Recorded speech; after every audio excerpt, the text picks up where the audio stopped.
yo tao nang goi kata yo na kulat ma dot ot ang nikyo na kula shua yo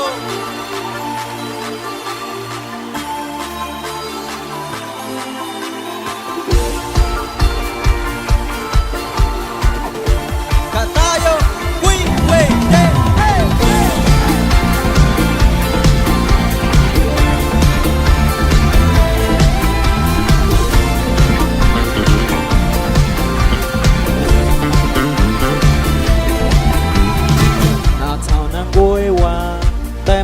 cho nàng ya ya quên thọ tiempo wa quên nàng than o ya ya tian mà nàng ta cho ta thao nàng quê wa tay mà kén cho nàng ya ya quên thọ tiempo wa quên nàng than o ya ya tian mà nàng ta cho ta ya ya tian ta ma hao ta sen man a vi nên a tết hẹn sen ca nên a na hay vi quỳ thao ta cho tao hay ta ma tia ma chạy ya ya tia na ta ma hao ta sen man a vi nên a tết hẹn sen ca nên a na hay vi quỳ thao ta cho tao hay ta ma tia ma chạy em mất sai chua ya ta ma quỳ yu đó ta cho tao ma này hôm anh ha lên quy na cho tao hôm nay mà ta ya không quy luiอยู่ta cho tao không quy luiอยู่ta cho tao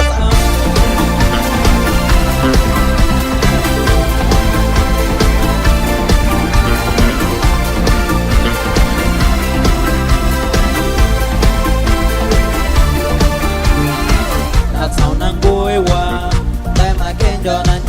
ya quên thọ tiempo wa pui nan than o ya ya tian ma nan ta cho ta ya ya tian ta ma hao ta sen man a vi nên a tết hẹn sen da nên a na hay vi quỳ thao ta cho tao hay ta ma tia ma chạy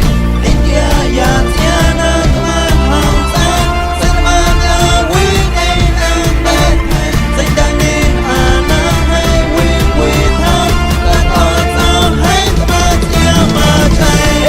chua ya ta ma quỳ yu đó ta cho tao ma này hôm anh ha lên quy na cho tao hôm nay mà ta ya không quy luiอยู่ta cho tao không quy luiอยู่ta cho tao em mất sai chua ya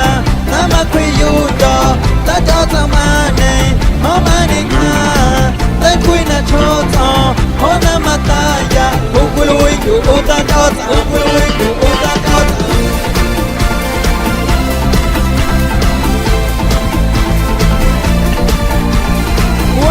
chẳng cho nhóc ta là huella la quella manda tao say huella lo yan hao u cho tao em mà thì na ma yu chẳng đi hao he mam ana khen khen say huella lo yan hao u cho tao em mà thì na ma yu chẳng đi hao he mam ana khen khen say huella lo yan hao u cho tao em mà thì na ma yu San đi ho he mam ana khen khen say huella lo yan hao u cho tao em mà thì na ma yu San đi ho he mam ana khen khen say huella lo yan hao u cho tao em mà thì na ma yu San đi ho he mam ana khen khen say huella lo yan hao u cho tao em mà thì na ma yu San đi ho he mam ana khen khen em mất sai chua ya ta ma quỳ yu đó ta cho tao ma này hôm anh ha lên quy na cho tao hôm nay mà ta ya không quy luiอยู่ta cho tao